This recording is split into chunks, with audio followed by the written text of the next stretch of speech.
I think I may have found one of the literary inspirations behind From's Man in Yellow, and if I'm right, it could completely change the way we look at one of the show's biggest mysteries. Because the more I read about an 130-year-old horror story called The King in Yellow, the more I keep saying to myself, wait a minute, this feels familiar, not because the characters look alike, but because they operate in eerily similar ways. Now, before anyone says, wait a minute, didn't you make a video about the Man in Yellow possibly being a member of the Unseelie Court? Yes, I did. And I still think that's a possibility. Those two ideas don't actually contradict each other. One is a theory about what the Man in Yellow is inside the world of From, and the other is a discussion about what may have inspired the writers when they created him. Writers pull inspiration from mythology, folklore, and classic literature all the time. So I'm not replacing one theory with another. I'm asking whether the writers combine multiple influences to create one character. But before we get into it, if you enjoy hidden clues, fan theories, and deep dives into TV shows and movies, hit that subscribe button for me. It really helps me grow the channel and it lets me keep making content like this. All right, let's go.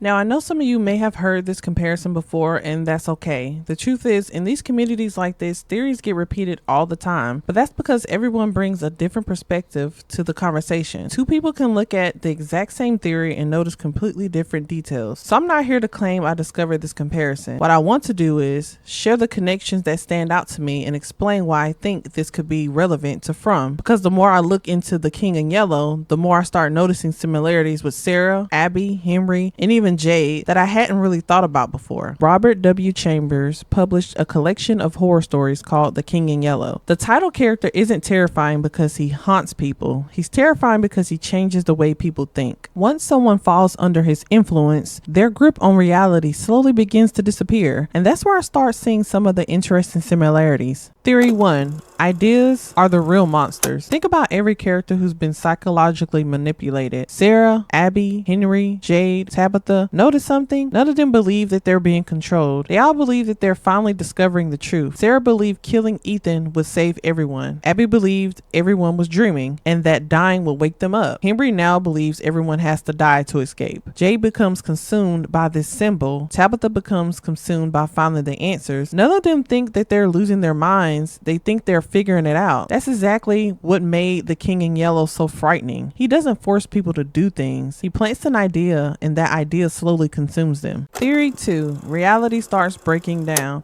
One of the biggest themes in The King in Yellow is that reality becomes unreliable. Dreams, visions, reality, fantasy, everything begins blending together. Now think about From. How many times have we questioned whether this is a dream, another dimension, or something else entirety? Abby believed everyone was asleep. Henry now seems to believe something very similar. Reality itself feels unstable. Now, the Carcosa versus Fromville. In The King in Yellow, one of the most mysterious places is the Carcosa. It's described as a place that's separate from the normal world, a place with its own rules where reality doesn't work the way people expect. Now, we don't know exactly what From is yet, but think about what we do know. Some people enter the town and suddenly they're cut off from the rest of the world. The road loops back on themselves. The electricity works. The seasons don't behave normally. People can't simply just leave. Just like Carcosa, From isn't just a location. It feels like an entirely different reality. Now, am I saying From is a Carcosa? No. But both stories trap people inside a place that seems to exist outside the normal rules of our world. Theory 4. Symbols are everywhere. Another thing that really stood out to me is symbolism. In The King in Yellow, symbols aren't just decorations. They're connected to knowledge, madness, and hidden truths. The more a character encounters these symbols, the deeper they're pulled into the mystery. Now think about From. Jay becomes obsessed with the symbol. He sees it over and over again. Even when he tries to ignore it, it keeps pulling him back. The bottle tree, the talismans, the children, the music box, the lighthouse. None of these things have really been fully explained. Instead, they keep leading the characters deeper into a mystery. The symbols don't answer questions, they create more questions. That's exactly what makes this so powerful. Theory 5. What if the town is the play? This was probably the comparison that fascinated me the most. In The King in Yellow, there's a forbidden play. People who experience the play don't simply learn something. The experience changes them. It alters the way they think. It slowly breaks down their perspective of reality. Now think about From. What if the town itself functions like the play? Everyone who enters starts out thinking logically. They look for the roads, they search for the answers, they make plans, but the longer they stay, the more the town changes them. Some become obsessed, some lose hope, and some become convinced they've discovered the answers. It's almost as though the town itself is rewriting the way people think. Theory 6.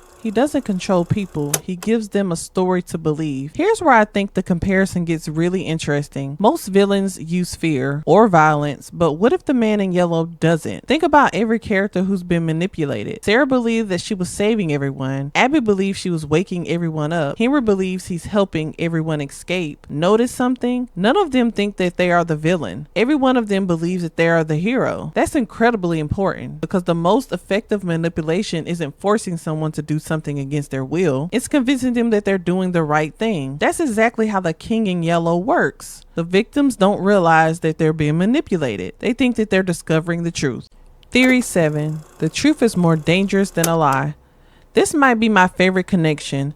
Think about the people in the man in yellow seems to influence. What if he doesn't lie? What if he tells people just enough truth to let them deceive themselves? Because look at Abby. Was she wrong that something about the town isn't real? No. She just came to the wrong conclusion. Sarah wasn't wrong that Ethan was important. She was wrong about what needed to happen. Henry may not be wrong that Dev has come to the connection of escaping, but what if he's missing the most important piece? That's actually a much scarier form of manipulation. Instead of telling someone a lie, you give them a piece of the truth and you let their own mind fill in the rest. By the time they act, they genuinely believe they're right. Theory 8, and this is my favorite one. Knowledge is the curse. In most horror stories, the monster is the danger, but in The King in Yellow, the real danger is knowledge. The more characters learn, the worse things become. Now think about who suffers the most? Not the people who ignore the mystery, the people who chase it. Jade, Tabitha, Victor, even Jim. Every time someone uncovers another piece of the puzzle, they seem to get pulled even deeper into the town's influence. What if that's not a coincidence? What if the town wants people to search for the answers because every answer leads to another mystery and every mystery pulls them in even further? So am I saying the man in yellow is the king in yellow? No.